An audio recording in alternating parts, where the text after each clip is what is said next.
We need to get together and let our voices be heard. This is Buffalo What's Next. I'm Angelea Preston. Today on Buffalo What's Next, we look at Once on This Island, a presentation at Shea 710 Theater through this Sunday. With a book and lyrics by Lynn Ahrens and music by Stephen Flaherty, it's a story with roots in the Caribbean, and it looks at race with an emphasis on identity and finding your place in the world. Coming up, we'll talk with two twin Buffalo teens on the stage in this performance. I want the audience to know that the black girl in the show, she is supposed to be forgotten, but in our production, she is remembered. This story tells us a lot about the past and how things still are today, about being diverse. And we'll hear from two other actors in the show. There might even be some singing involved. But first, let's bring in Naila Ansari, a famed choreographer, a professor of Africana Studies at SUNY Buffalo State. So much going on. She is the director of Once on This Island. Hi, Naila. Hi. How are you? I'm doing well. How are you doing? I'm good. Thank you for joining us. Thank you for having me. So you serve as a choreographer on the play as well. Yeah. In addition to that, you are also the assistant professor at SUNY Buffalo State College in Theater and Africana Studies, and you recently served as the choreographer for Black Roots Summer, which was named Best Theater in 2021 by the New York Times. Yes. So, with all that, my first question is, how do you do it? The thing about production is you learn very quickly how to organize. So pre-production is really big in any show that we do in theater, and so I kind of have to function my life in that way. So everything's kind of pre-planned before it happens. It's one of those things that I'm able to prepare myself when I know that I have 4 weeks that's going to be crazy, that I'm putting a show up, and then I have time to kind of relax and get things done beforehand. So a lot of it's really just pre-planning and a lot of organization and a lot of help from my family with my son.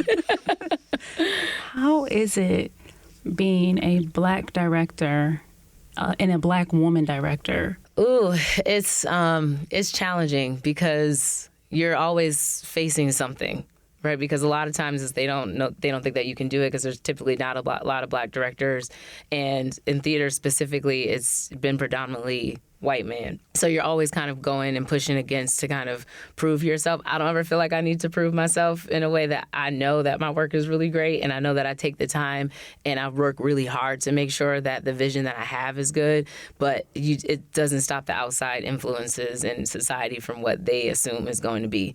So with something like this for the show, for me, I wasn't going to let anything tear down the vision that I had. And for me, it's navigating personalities and being able to say no to certain things that isn't going to serve not only me, but a cast that's all Black and brown people. Let's talk about Once on This Island. Tell us, what is this play about? Originally, it was on Broadway in the late 80s, early 90s, and the idea that most people take away is that it's this love story about a pleasant Black, dark-skinned woman who falls in love with a light-skinned man on the other side of the island at the Bison. And it goes into this whole idea of classism and colorism. And, I won't give the end of the play away, but it talks about this journey of this Black peasant girl trying to get to the other side of what we think is affluent, what we think is going to be the better part of the island because they have money. But they have a really dark history, because what a lot of times gets displaced from the play is really about colonialism, and it's about how white supremacy has really divided us, not just in terms of class and Black people, but in terms of colorism and the ways in which we love one another. And so I wanted to make sure that the Black woman gets lifted, because so often we're seen as like the protectors of everybody and the nurturers. And in a lot of ways, that's who we are, because we hold our homes together, we hold our communities together, but we often don't get the love back. And so I wanted to make sure that in this show, we talk about white supremacy in a way, and colonialism, and how it affects us as people of color and creates these divisions in these two different worlds. But I wanted to make sure that at the end, the Black woman is loved. Everybody loves the Black woman, and she is capable of having love, and she's capable of being loved. And she's not just everybody's protector that we just kind of like shun away. when she's not there in the physical. So I wanted to connect, especially because it's in the island, the jewel of the Antilles, which is really connected to Haiti.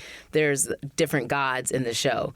And it really talks about the elements, but the ways in which spirituality lifts us as Black people and our ancestors. And so that's often something that gets taken away because the script is written by two white people, which a lot of people don't know. So they had an experience in the Caribbean, and they took what they learned from there and they created the show, which happens pretty often with our stories. But I wanted to take what the script had, but to make sure that it fit our story as Black folks.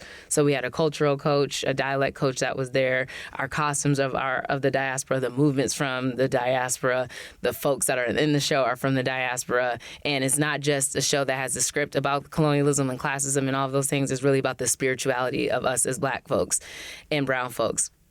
And the best thing that I can take away from the script is it really talks about all these different storms, and no matter what the storm is, we dance. So the play was written so long ago, but these themes of classism, colorism, colonialization, colonialism. All the isms, right? All the isms. They are still relevant today in today's society and what we have going on, right? And I wanted to it's a contemporary version of the play, so it's today.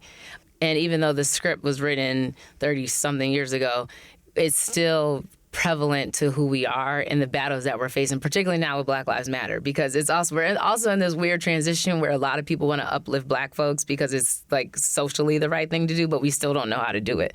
And so for me, this show was something that we're going to do it in real time, but we're also going to show that like we just can't be this idea of like, because this movement is here and we had George Floyd, we're still going to have our joy regardless of what you have. Whatever storm you throw in our way, we going to make it work and we're going to do it together as a people. And so when we talk about the contemporariness of the play, it's really situated for us to be who we are authentically and unapologetically. And we had to go through a lot to make sure that we were as authentic and unapologetic in the space, because when you're dealing with, again, audiences, you're dealing with these institutions, it was still very prominent, not only on stage, but off stage. Because a lot of times we have theater in Buffalo, but it's also very white.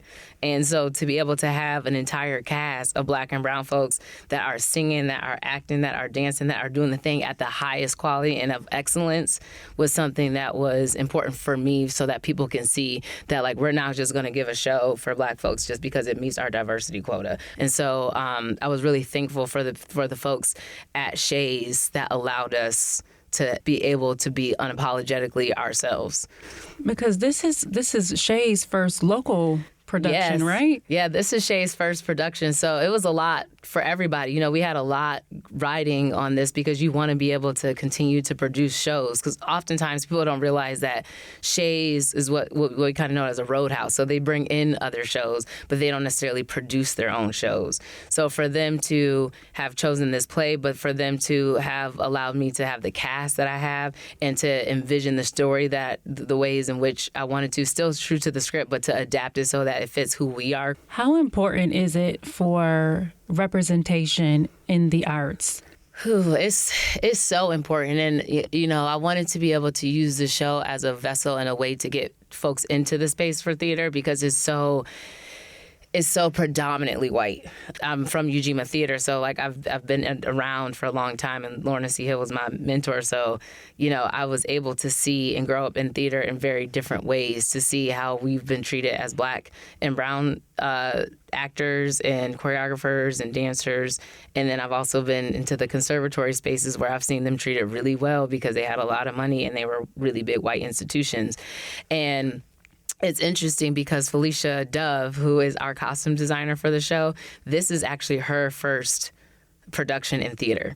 So she's a fashion designer. And she's local. She has her Black company. Monarchy. She has Black Monarchy. It's in the 5 Points on the west side. And when she came, she was like, oh my goodness, this is like a whole different world. She had wardrobe people. She getting all the costumes together before we all went into our first show. But to have that experience, she's like, oh my God, I wish I would have known about this. And it's so often we just don't have access to getting our Black and brown communities into these theater spaces because it's expensive. It's expensive to get training. It's expensive to go to these schools. It's expensive to even have access to go to Broadway show. I mean, you're paying a couple $100s just to get a decent seat at a Broadway show now. And so what I wanted to do with this show was to be able to give access to a lot of different people that don't have access to typically. And that's not just in terms of the costume design. We have ASL, American Sign Language, in the show. And one of my actors is hard of hearing. She's deaf in one ear, but she signs. And so to have a deaf actor on stage and to be able to sign throughout the show, she's a deaf storyteller in the play. She also plays Andrea. She sings, she dances, she does all the things. So to be able to have access and show, hey, in these communities, we also have access to we also have accessibility and disabilities that we need to acknowledge too, that are on these islands, or in our spaces that don't necessarily get acknowledged either. So for me, it was access in a different way. So not just for the audience to see representation of themselves, but for us to be represented behind the scenes. Our creative team predominantly were all Black. And a lot of us, I think we were all women, minus Patrick, our dialect coach, that was behind the table. And that is so often not seen. One of our actors, he said the one day in rehearsal, he was like, I just have to say this. He's like, I've never seen an entire group of women behind the table in a rehearsal. And it's 2022. Right. And he's saying that, right. For as much progress that has been made in so many different aspects, there's still obviously is a lot more work that needs to be done. Right. And to be able to have that and have a team where you're just looking around and you're just like our intimacy coach, Themby Duncan, she's a Black woman. Felicia Dove, Black woman, our costume designer. We had a woman ensemble, Megan Callahan, who was our acting ensemble coach. Tioga, my assistant director, Black woman. Megan Rakapele, our associate choreographer, Black woman. Our stage manager, Susan Stimson, and Kim Velton. They're women. So it's amazing. And it's just really not seen. And is the dynamic, I'm sure the dynamic obviously is different, being led with the creatives and the behind the scenes and the people that you don't necessarily see on stage are Black and brown women. Yes. Our lighting designer is a Black woman, Asia Jackson. She's from Boston. Incredible. And I can tell that when you have representation both on and off the stage, it means a lot. So when Asia would come in and we all had the same vision, I'm a very collaborative person. I believe in people working in their assets. So it's I don't need to, if you're a lighting designer and that's what you do, here's the vision, let's work through it together. But I trust you. You know what I mean? If you see something that works best, that lights these Black and brown people, then that's what we're going to do, and to be able to have the actors see us all work collaboratively together as Black folks and as women, I think was really important because what was happening in the rehearsal space and on stage with the actors was also happening with us behind the scenes in terms of production. You mentioned the another marginalized group with the ASL and how there's a deaf actor. How unheard of is it for a major production that is spearheaded by a Black woman that has a Black and brown cast, but also is inclusive to another marginalized group?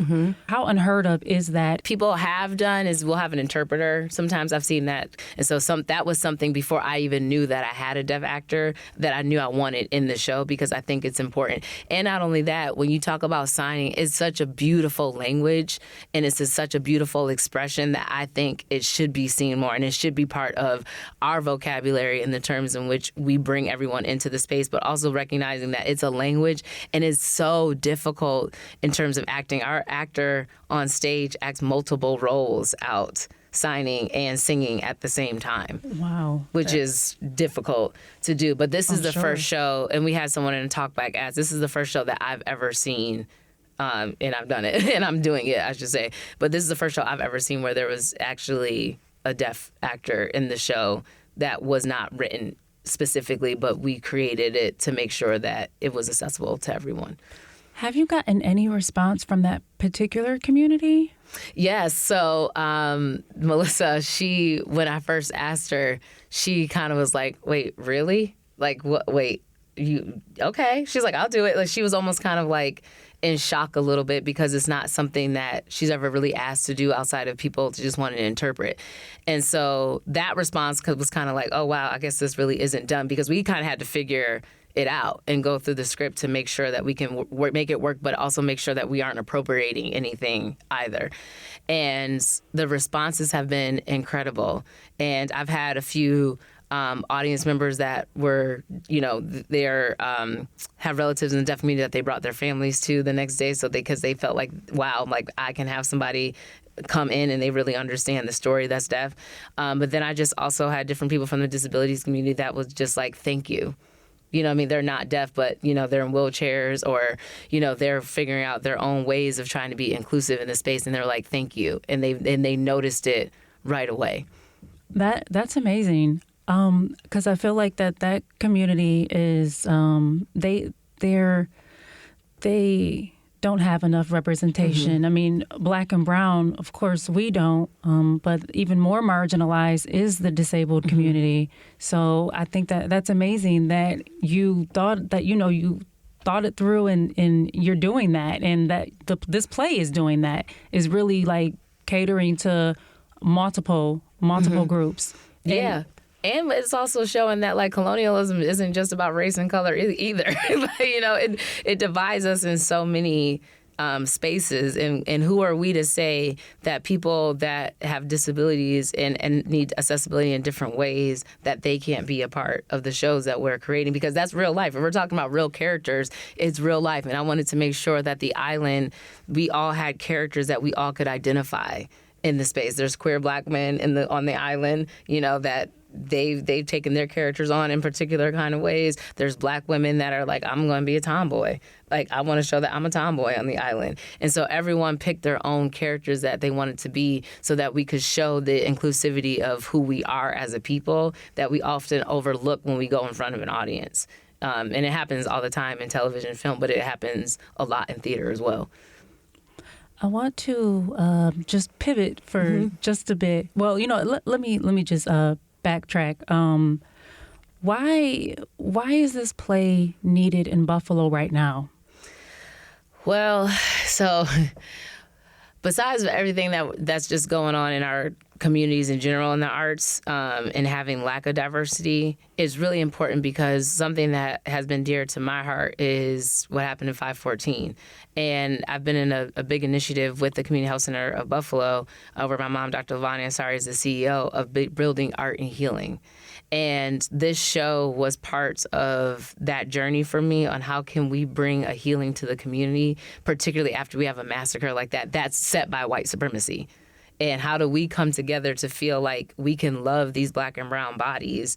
And even though it's a story, for me, it's like I always say, I might not be a surgeon, but for that hour and a half, I can make you forget all your problems, right? This show can take you to a totally different world. And then, fortunately or unfortunately, whatever works afterward, you can take that memory and have it forever. And that's something that I know I can do as a healer. So I might not be able to physically do it as a physician or a surgeon or a therapist in certain ways, but I can create a story for you, and I can show you something that's going to impact you, that can give you a good memory for the rest of your life. And so that's something that I'm working really diligently on. And for Buffalo, for what we've just gone through, we had some of the TOPS workers that came to the show that we invited to come as a space and to use art as a place for healing, because sometimes it isn't a financial struggle. We're all in this together as a community to uplift and uphold our strength of a community to give a healing to one another. And so I think theater has always been a space for that. And now that you have the representation of us on stage, is something that we're now doing for ourselves together through art. Our community is still reeling from the racist massacre that was rooted in white supremacy that happened on May 14th.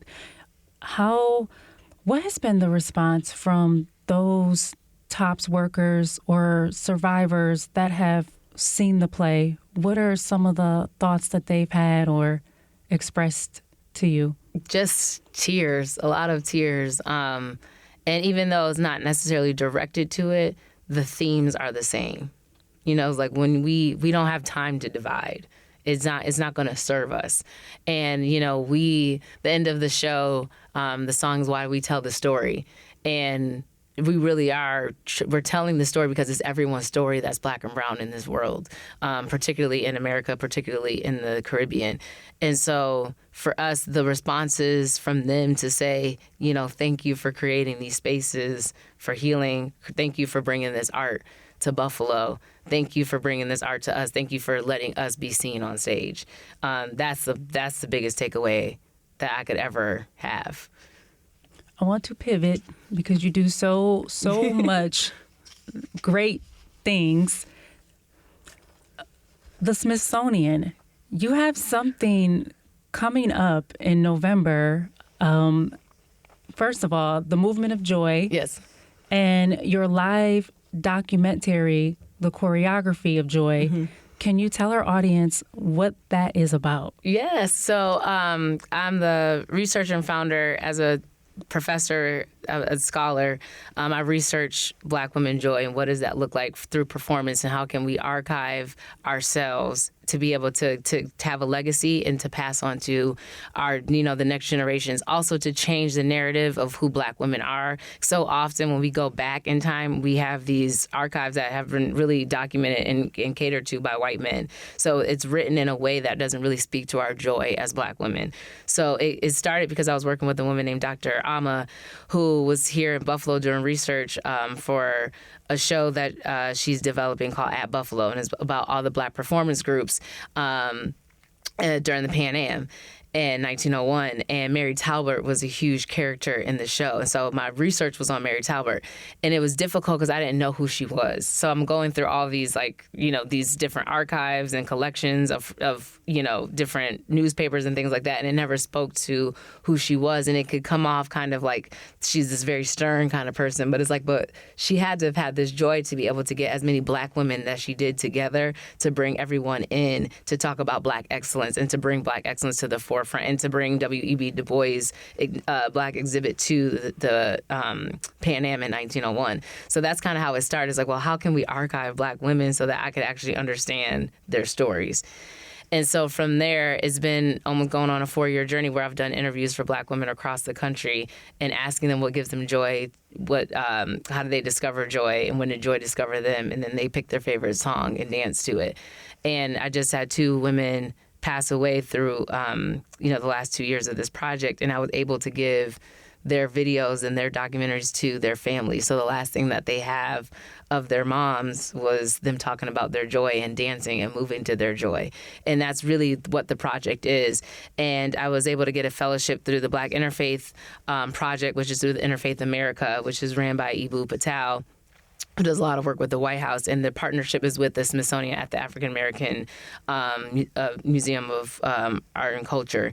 And I will be presenting this work there in early November to show how we can do it, how we can archive and create these spaces for Black women and to tell their stories, and the ways in which we choreograph our joy can be something that's archived and passed on. When I saw the documentary, because I watched it, and it spans, there's group of ladies, and it spans different generations, and each one of these ladies is saying what their joy is, and they all have something different. One lady talked about the birth of her children. One talked about her man. Right. It was just so different what every Black woman's concept of joy was. What about you, Naila? What's your joy? Ooh. So my joy is my son. Just the joy that he gives of just him growing up as a human being, just to see him just develop, and just he has his own personality. If people know my son Noah, they know that Noah is Noah. So to be able for me to raise a son that feels comfortable to share his emotions gives me a joy. But ultimately, serving people and being able to have people be the best that they can be and of the highest quality that they can be, and see the best in themselves is something that gives me joy. And also discovering it for myself, because in this project, it's every day I'm rediscovering what it means to have joy, and that I'm trying to find it consistently. And so I'm not there yet to answer it like in finite, and I don't know that anyone can until, I think that's a certain kind of a person that's in that practice that can do it. And a lot of times it hasn't been the older women. It's really been the children that, can really just speak it off their tongues. Most people have that pause, but I'm learning every day what gives me joy and things that I can pull to make it more consistent for myself. But what I say that makes me spark the most is being able to give, to impact other people and to be of service to them, to be their greater selves. And that's what I'm learning. And, with the cast, they'll say like I'm hard on them to make sure that they give the best that they can give. But I'm also a friend to them as well. And I'm also compassionate. And I'm someone that wants to be able to make sure that everyone could be their best and we're all going to do it with excellence. And so I think that, right now, that's my joy. We pose this question to all our guests that come on. What's next? What's next for you? Once on this island, it ends pretty soon. October 2nd is the final curtain call, yes. as they call it. Yeah. The final curtain call for those who... I might just cry. Oh, I will. But... So much dedication that you and the cast and behind the scenes production have put on this play, into this play. What's next for you? Two-part question. What's next for you? But also, what do you want people to take away from this play? Mm-hmm. So what's next for me is I'm at Buffalo State, so my students in developing and working through our theater and dance program there as well to make sure that we have, again, access. We have a large population of our students that are Black and brown at Buffalo State to keep uplifting them as a professor, which is my everyday job, and to get more folks into the field.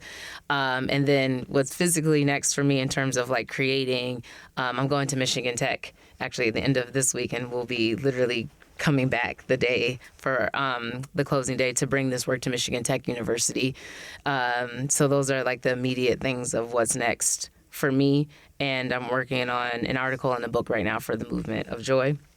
And what I want people to take away is that black and brown excellence is not a monolith.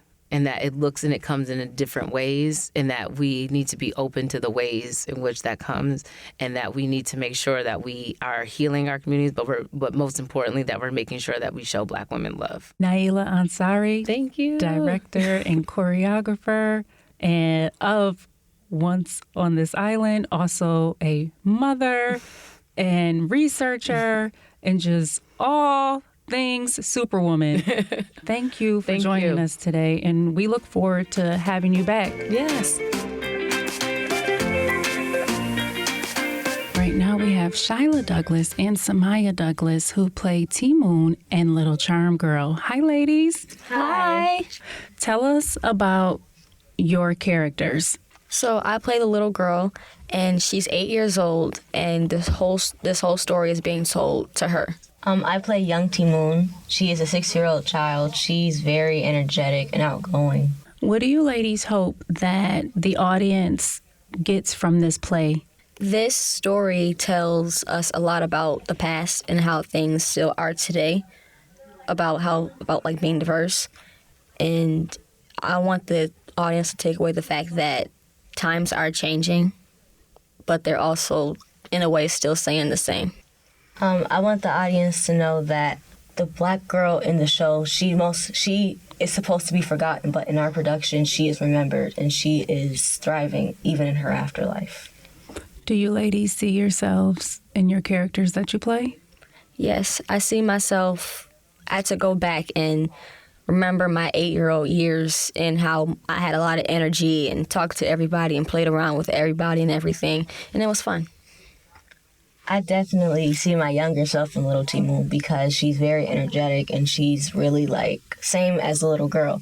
She's very outgoing, she's very talkative, she's very mischievous, and it's fun playing a 6-year-old every night. How is it not having a regular job like maybe some of your friends may have, being teens, being 15? I know that my first job as a teenager was McDonald's. I think that's like the standard, like a teen working at McDonald's or like a grocery store. But your first job is showcasing your talent for an audience, for people. How does that feel to be so young? It feels good because we get to do what we love while still getting a paycheck. And I know a lot of people complain about their jobs. They don't like them. They tired of the people. But we love seeing our cast every day, and we can't wait at the end of the week on Thursday to go into the theater and actually put on the show. Same thing, yeah. Like, I know one of my friends, she's like, she just got a job and she already hates it. And she's like, oh, I have to go to work today. Sorry, I can't hang out. I'm like, it's okay. But then when she asked me, like, I have to go to work, she said, you're not mad about it? I'm like, no, I actually love my job, so. How do you balance school and work? So I managed to get up at like 6 o'clock every morning for school. We have to be there by 8, I believe. And if I have homework, I go to the library. If it's a lot, I go to the library during my lunch and I do as much as I can. And then when I get home, I try to finish it and like take a nap or vocal rest or just trying to eat something before I leave to rehearsal or to the theater to get ready for the show. I usually try to plan my day out beforehand, like the day before, so I know get up at this time, homework at this time, nap at this time, go to theater by this time. So it's all planned out, so I don't have to worry about, I thought I wanted to do this, or I'm kind of a control freak, so I like planning out my stuff beforehand. What is your dream role? My dream role right now is Josephine in Ain't Too Proud, Temptation Story. I actually have 2. It's, well, kind of 3. But whenever somebody makes a Princess and the Frog musical, I would love to play Princess Tiana. And my current ones would have to be, like when I'm older and like 18 or more experienced as an actor, it would have to be Glinda and Wicked. But for right now, if I had the chance to be little Tina Turner, it would be amazing. Where do you ladies see yourselves? Do you want to continue doing theater? Do you want to be Hollywood, do movies? Do you want to do both? I see myself starting off in Broadway and eventually working my way up to being in movies in Hollywood and TV shows. I definitely see myself sticking to Broadway because in Hollywood, if you mess up on a take, they can say, okay, act 2, well, take 2.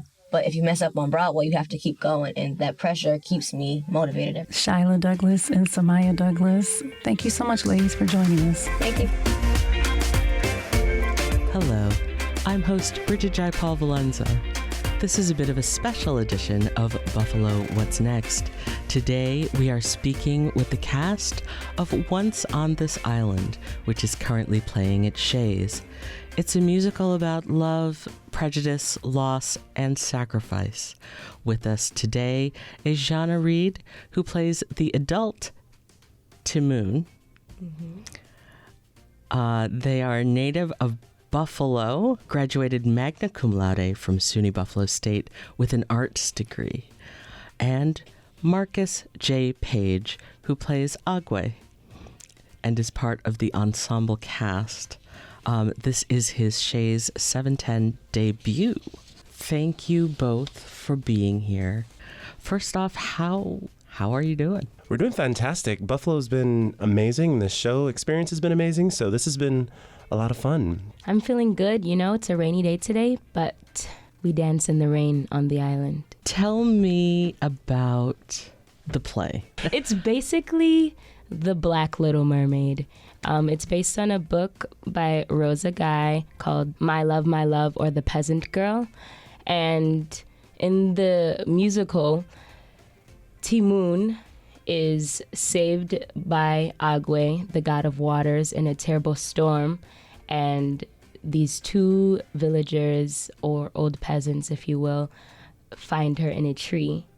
And they take her in and orphan her. And then she's off in this search for herself into this world. And the overarching idea is that on this island, it's an island of 2 different worlds, so a tale of 2 cities, if you will. It's a story that is rooted in colonialism, and it's an island separated by darker-skinned people and lighter-skinned people, and the differences in the lifestyles of those people. And Timoon comes from a world where she is a darker-skinned person. She belongs to a peasant family, and she finds Daniel crashed in his car, and she goes on this journey of trying to heal him and in a way kind of bridge these two worlds. And so it's a story of sacrifice, a story of love, and a story of trying to break down barriers that have been set up. So it's really a story about, I think, classism, classism and colonialism and breaking down those barriers. This musical is set in a bit of post-slavery Caribbean island that doesn't necessarily have a name. It's an unnamed fictional the jewel island. of the Antilles. Yes. Yet it really does deal with a lot of things that we are dealing with modern day. Yeah. There's a divide with class. There is a divide along socioeconomic lines. All of those exist in actual real life, real Buffalo, real world today. Why do you think we haven't learned anything from the fictional world of this past to our modern day world? Well, I think a lot of it comes from failing to recognize and speak on it and really bring it to an audience in a modern way. And I think Naila, our director, Naila Ansari, her goal with this show, because it's been done a lot. It came out in 1990. They did a revival in 2018 on Broadway, and it's been done throughout many regional theaters. But her idea, not like this. Like, her idea was, we need to explore the ideas of colonialism because that reverberates today. We need to explore those ideas of economic disarray and inequalities. But also what we really need to do is elevate and celebrate the Black woman. And I don't think that's something you see a lot with this show. And I think that's what makes the show unique and a real reason and purpose for theater. And I think theater, arts overall, but theater really can be a call to action. But it has to be a call to action if there's an actual purpose and you're not just doing a show just to do it, not remounting a show with the same ideas that have come before. We need to move forward. And this show can be done over and over again and be told beautifully with great voices, great direction. But there has to be an action, like we were talking about earlier.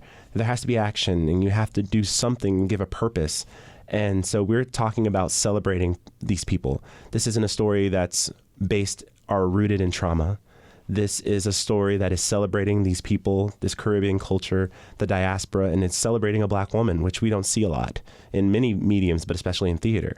And so I think that's really what it comes down to, is taking action, presenting new views and new ideas that shouldn't be revolutionary, but kind of are in our time. So celebrating these people, but celebrating us. Like, this is for us, by us. This is the first time we've, in a long time, or the first time, I don't know how many shows you've been in that have only consisted of Black and brown people directing the show, musicians, and putting on the show on stage for actors, and to be able to be the first show at Shea's, that Shea's solely produced, and for us to, I know y'all didn't see that. The hand was rising up. But yeah, it is revolutionary, and it's important for us to take those moments of joy in all of these things that we do. You're listening to Buffalo What's Next. We're here with two of the cast members from Once on This Island. It is a musical playing at Shea's through October 2nd. Let's talk a moment about colorism, because it plays a huge role in the show. What can we learn from, again, this fictional world into our own world, where colorism is a thing? I mean, Black and brown people are Black and brown people as a group. We are treated one way, from the outside, but then even, and it's a difficult conversation. It's a hard conversation that makes people uncomfortable. But even within our own systems, we treat one another differently based on the color of our skin. Right. What can we take away from the show? What can we learn from the show? color has no bounds. I mean, I think the biggest thing with the show that we try to get across is that this is a community. yeah. This is a community of one people. We deal with inequalities, economic inequalities, racism, things like that. We deal with that all in this show. But what's interesting about it is that there are no white people in this show. So it's not a black versus white situation. This is very much an insular thing. And we're talking about the big thing that we want to get across is that this is one community. And so we can experience those inequalities and that hatred within our community, but we really need to understand that we are one. And there is no progress if we hold down one person. You know, we all have to be together. If one person is not free, we all are not free. And so I think that's the biggest thing we take away from this is we sing the song together. We dance together. We are celebrating together. We are one community. And we hold so much power when we realize that we're one community and not separated by things like color and the shades of our skin. So. And I believe that Naila has crafted the story of the bosoms so beautifully that you sort of see that they're wearing masks. You see these white masks, and then they all take them off. It's like, what does that? And they reveal themselves because we're telling this story of racism and colonialism with Napoleon, and they're wearing white masks, but then they take them off and they reveal themselves to be people of color. Right. And we're telling this story about how they've conquered and separated these people. And so when you realize that sometimes we can be our own oppressor, but we really, if we come together as one, we are mighty. So I think that's the biggest thing we try to get across is that it's all about community. Oh, for sure.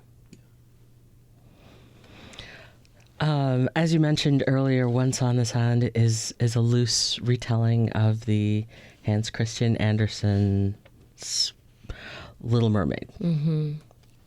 And if you've spent any time on social media... I knew you were going to ring it up. I was just talking to performing arts about this. Yes. Yeah. Any time at all on social media in the last couple of weeks, and even before then, there has been much to be said. I won't even say it's discussion because I don't know that there's been discussion. It's not a discussion. Right. Much has been said about the casting of The Little Mermaid in Disney's live action being a young woman of color.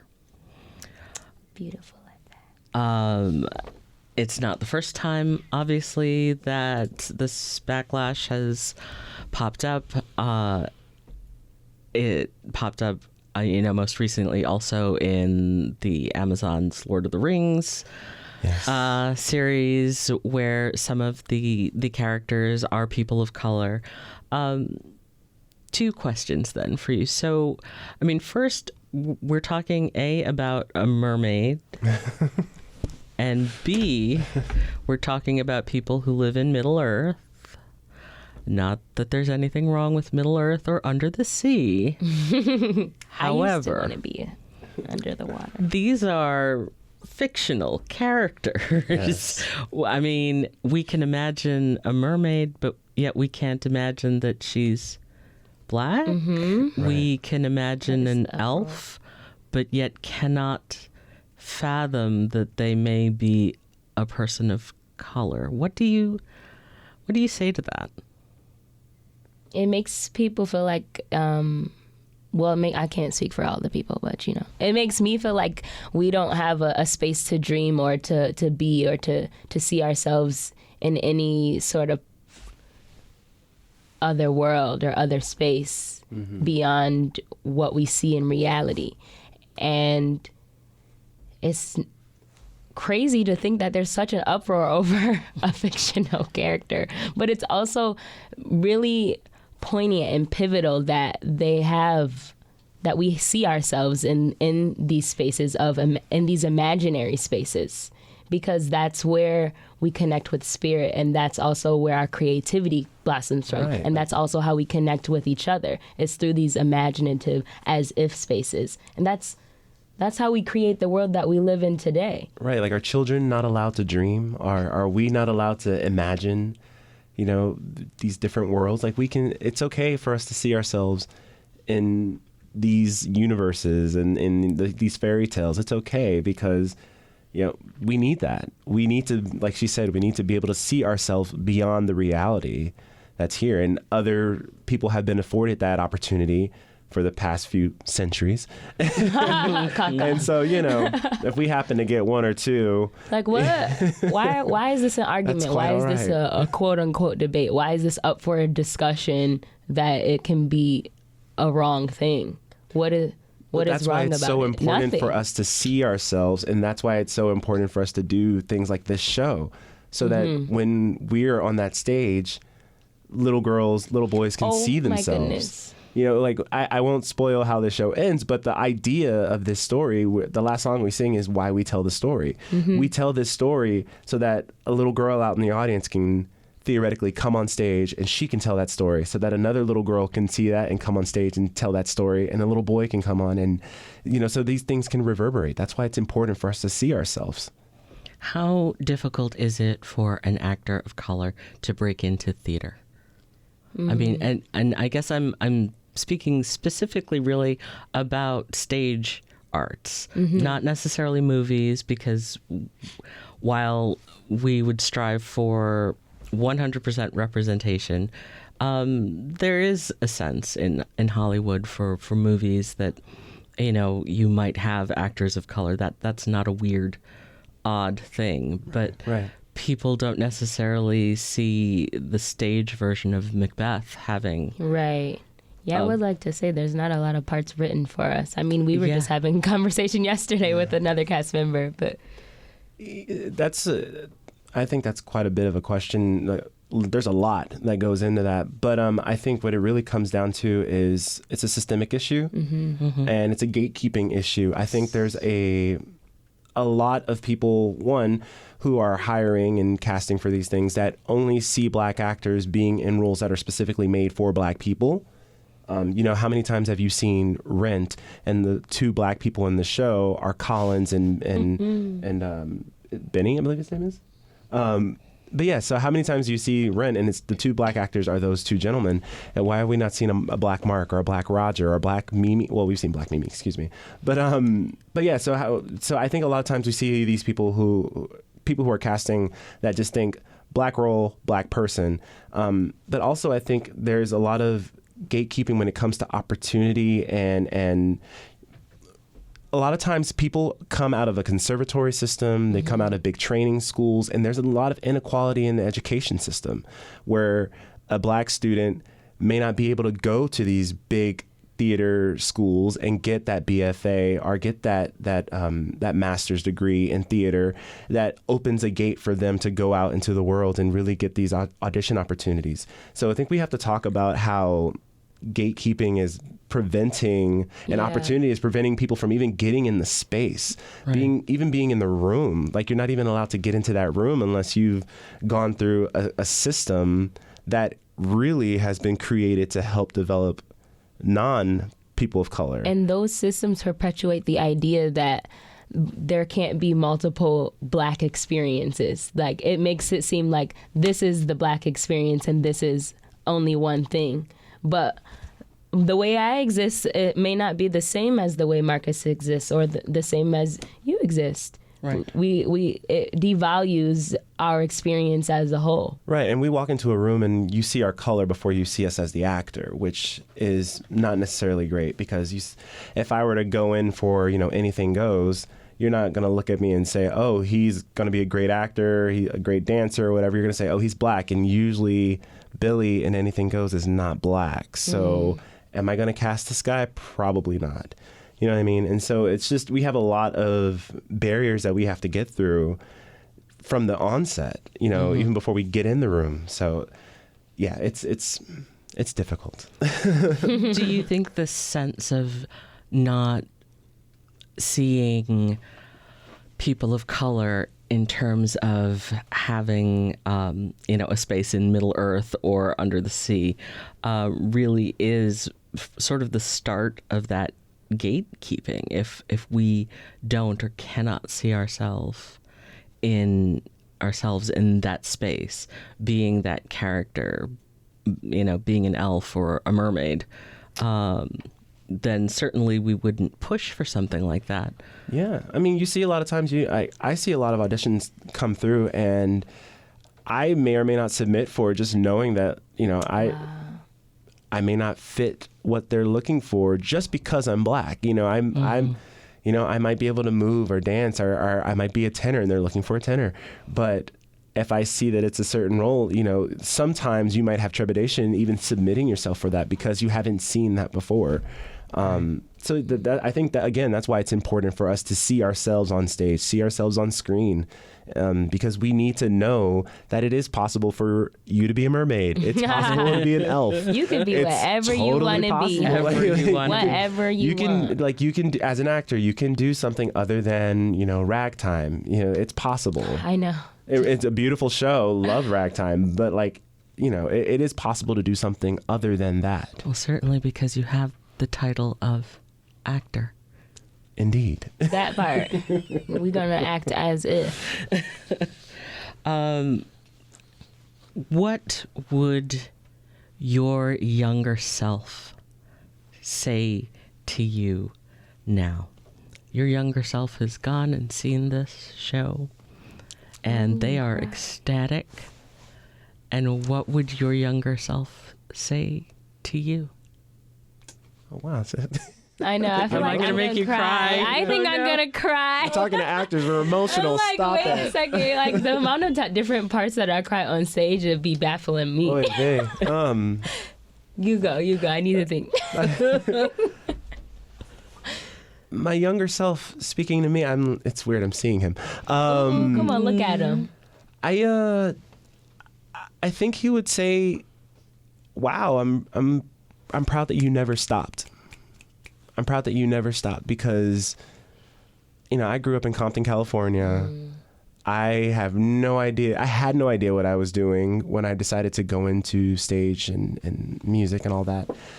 And there are many a time when I could have just been like, I'm just going to do something else.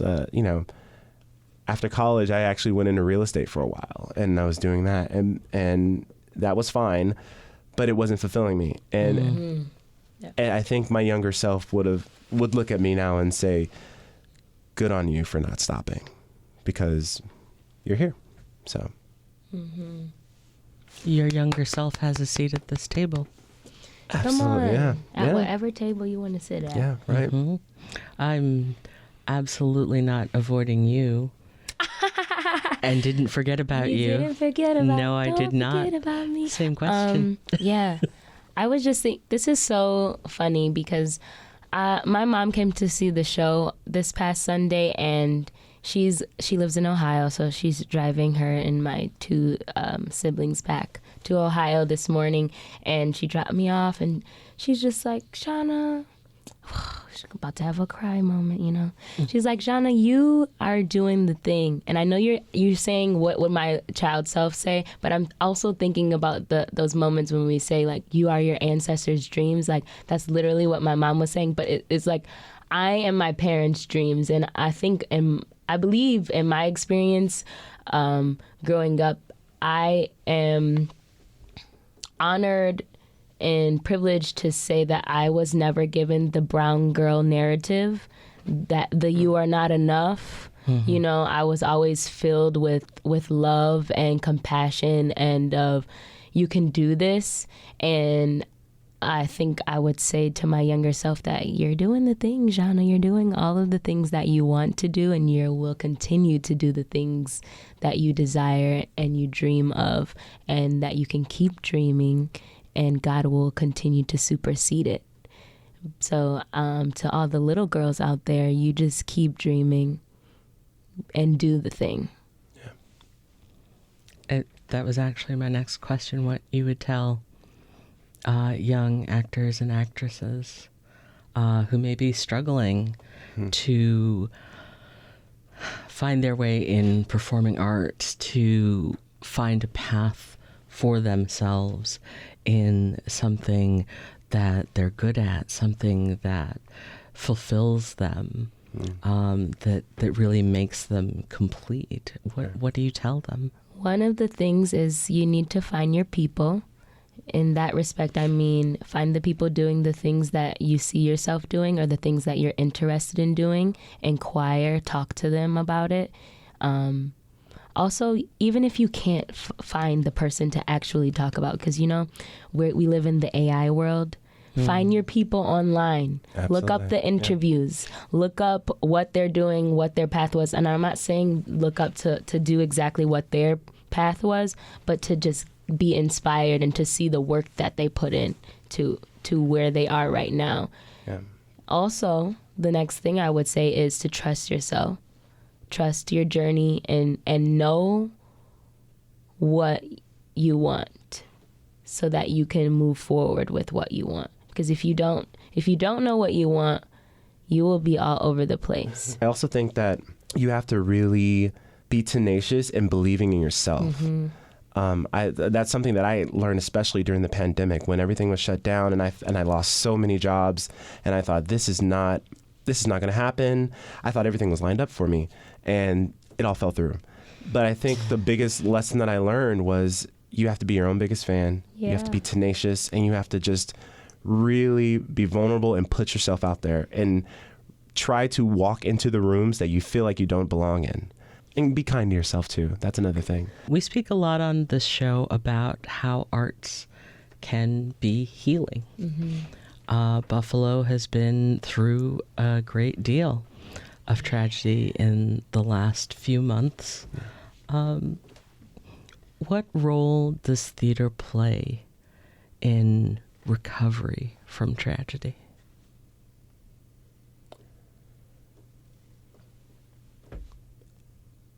I think theater allows us the opportunity to reflect.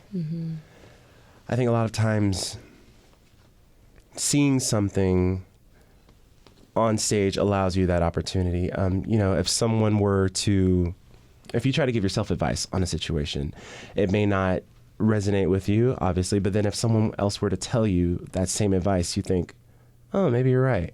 And I think it's a similar idea with theater. If you can see something on stage that you relate to and there's a message there, it might permeate you in a different way.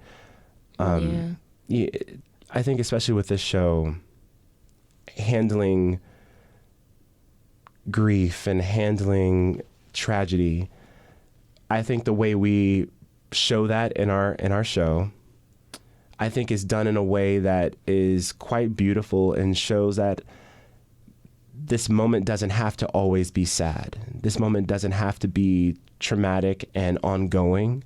It can be a moment of rebirth and of healing. And that's something that personally I took into to myself with our show, because I lost my mother last year unexpectedly, and so thank you. And so watching this show and watching one of the scenes in particular that I won't go into, you have to see it, but watching one of these scenes and how we handle it, for me, there was a moment during the rehearsal process where I had to step out and just have a moment with myself, but it really was therapeutic for me because I realized that I didn't have to wallow in that, and that there is some sort of celebration that can happen in this time of grief and trauma. And so I think when you see it, it's a bit easier to process it and take it in for yourself. So I believe that the most powerful thing that the theater does and that we do with the show is that it opens up these discussions and these conversations through the spirit first, right? Because it's music, it's song, it's story, and then it unlocks something that sometimes you don't know why, right? A lot of times we leave the show and the people are bawling. They are bawling. Yes. I gave a woman a hug the other night, and it was just tears, and then another, and it's just that moment of release that I'm so grateful to help provide and to give and to have with the audience, that I know for a fact we are doing something powerful with this show, and with the people that enter into the space, who see the story, who hear the story, who feel the story, because art and spirit will always be intertwined, and I believe that's how we open up the conversation. That's Zhanna Reed and Marcus Paige from Shea 710 Theater production of Once on This Island. The musical runs through Sunday. We close the show with all the actors singing a bit for us. So I hope that you will tell this tale tomorrow. It will help your hearts remember and relive. It will help you feel the anger and the sorrow. And forgive. For out of what we live and we believe, our lives become the stories that we. Thanks for being with us. I'm Angelea Preston, and this is Buffalo What's Next on WBFO and WBFO HD1 Buffalo, WOLN Olean, and WUBJ Jamestown.